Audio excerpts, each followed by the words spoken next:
Rish, a soul beginning her seventh life, encounters a shocking turn of events. In her quest for the carefree life she has always desired, she unexpectedly finds herself entwined with an unlikely companion, the charming prince who killed her in her previous life. Arnold Hine, a tall and scary figure, is shown in the first scene of the movie making his way towards a castle with evil intentions. As he walks by, palace guards talk about how the young princes are locked up because of their age. Arnold breaks through the castle walls and kills all the knights inside. Arnold hits the last knight in the chest, showing that he is a brave and determined warrior. We find out later that the last knight is a woman named Rish who has been reborn 5 times. When Rish wakes up in a chapel, the crown prince accuses her of tyranny, which nullifies their engagement. Afterwards, Rish talks about how shocked she was the first time she was reborn in a chapel. Her parents didn't want her anymore when she went back home to see them. Rish had no place to go, so she just walked around the city. She finally came to a stop on a path where she broke down crying. At that moment, a strange man walked up to her and said his name was Tully and that he was a merchant. He asked her why she was out by herself. He knew right away from her clothes that she was a noblewoman and was about to ask her more questions when she asked him to buy her engagement ring. At the first sign, Rish said yes when Tully asked her to join him and his friends on their boat. In the end, Rish became Tully's student and went on to become a famous merchant who had been to almost every country in the world. But there was a war, and Rish died soon after. To the surprise of everyone at the chapel, Rish thanked the crown prince after he broke off their engagement in her second life. After the event, Rish went straight home and got all of her things ready for her trip with Tully, including money and pieces of jewelry. When she got to the path, though, Tully had already left, which was bad for her. In the end, Rish became a doctor who used herbs to make medicines and went on trips all over the world to help people. But, like her first life, she had died in a war. Within her fourth existence, Rish had trained with Dr. Michelle Evans, a person she knew from her third existence. But there was a war, and she died. In her fifth life, Rish became a maid, but she was killed in a war. Arnold Hine killed Rish in her sixth life, when she had dressed as a man and fought as a knight. It's back to the present, and Rish had just come back to life in the chapel. The prince tries to make her a joke by making fun of her sadness, but Rish stops him and tells him she doesn't feel bad about what she did. As Rish quickly leaves the castle, she muffles to herself that she is glad the engagement is over and that she can do what she wants. At that very moment, Rish ran into a tall figure and was shocked to see Arnold Hine's face. He had killed her in a past life. To his surprise, she tells him that she just broke off her engagement when he asks her why she is walking around the castle so regal. Arnold is asked to stand in for her because she needs to be somewhere else. Prince Arnold finds it funny when she walks up to the balcony and jumps over the railing. He then tells his assistant to get his horse ready. When Rish gets to the palace gates, she is shocked to see that they are being checked out. The crown prince sees Rish at the gate and walks over to her. He loudly tells her that she has been walking around all day because she is so upset about the annulment of their engagement, but Rish makes him look bad by telling him that she is glad about it. This shocks the prince, and everyone laughs at him. At that moment, a woman named Marie runs out to help him, and the crown prince accuses Rish of being a bad guy who always hurt Marie. Rish finds out that the real reason the crown prince broke up with them is that Marie talked badly about her to the crown prince, but she doesn't take it personally. She then turns around and walks away. When Rish pulls out his sword to attack, the hooded figure hits back with his sword's sheath. Arnold, the crown prince of Gokine, walks up to Rish and shocks her. Arnold asks Rish to marry him by getting down on one knee. This shocks the crown prince, who asks why the prince who killed a legion of soldiers by himself isn't interested in Rish at all. Arnold's sudden proposal surprises Rish, so she turns it down at first. The situation takes an unexpected turn when the crown prince's father steps in to say sorry on behalf of his son and reveal that Arnold is the heir to Gokine's throne. Arnold tells the king that their business relationship won't change because of this news, but he also wants to have a private moment with Rish. When Rish and Crown Prince Arnold are given a private room, they talk. While she is wondering why he wants to marry her, she finds out that he has fallen in love with her. As Rish thinks about her past lives, she realizes that Arnold killed her children. Even though she knows this, she still decides to marry him to stop more wars and make sure she lives longer in her 7th life. But Rish sets conditions for the marriage. She wants a separate apartment so she can have a place for guests to stay,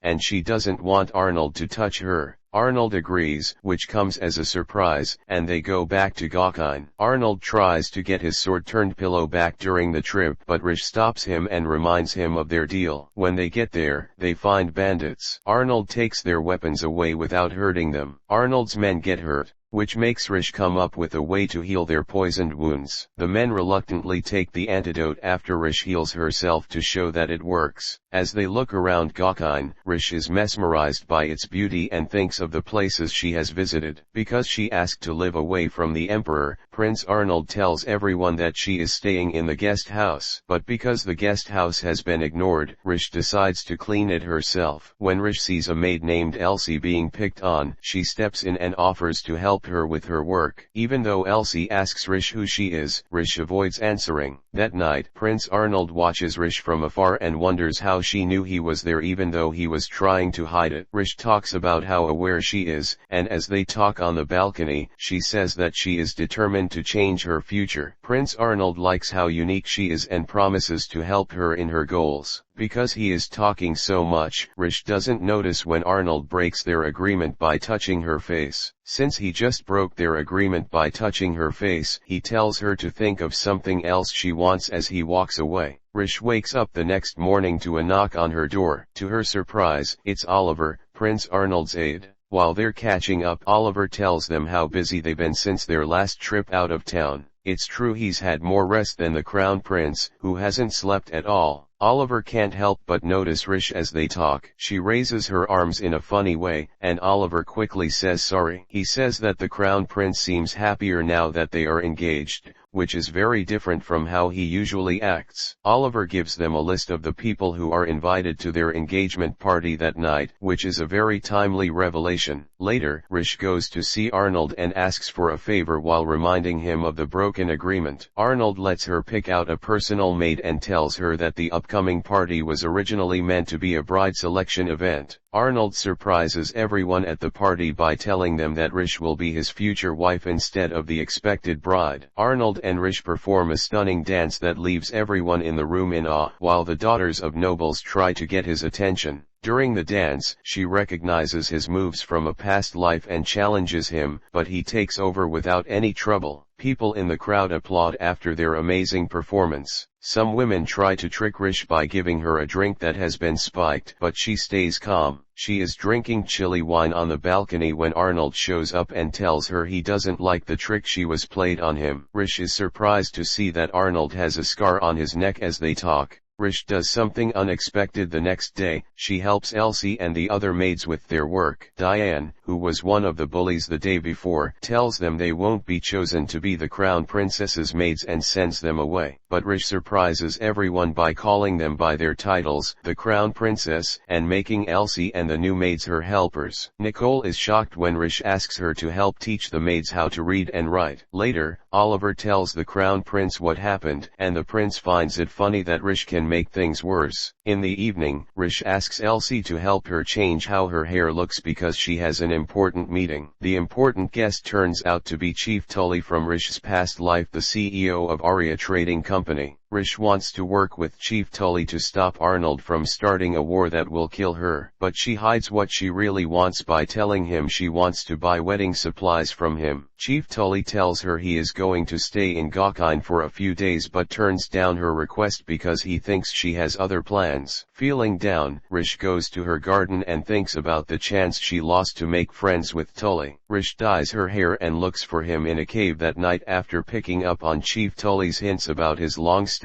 After drinking more than his men, she tells them she wants to start a business with them to make money in the future. Chief Tully at first doesn't want to do it, but Rish uses his favorite business tactic to get him to give in, setting a 7-day deadline. When Rish goes back to the castle, she runs into the Crown Prince, who asks her where she is. She was hesitant at first to tell him about her meeting with Chief Tully, but he kept asking, and she finally gave in. Arnold tells her not to hang out with his bad boy younger brother Theodore. The next day, Rish is shocked to see that Theodore looks a lot like Arnold in her garden. He says that he is second in line to the throne and offers to protect her from his brother. After turning down the offer, Rish learns that Theodore wants to see her more often. When Rish asks about the brothers' relationship, she finds out that Arnold and his advisor had a fight about putting the safety of commoners ahead of noblemen's. Arnold comes up with a solution that works for everyone. As Rish thinks about her life, she sees how different Arnold is from the Arnold she imagined from a past life. She comes home to find a letter on her doorstep. It's from Crown Prince Arnold, inviting her to a secret meeting at the chapel at midnight.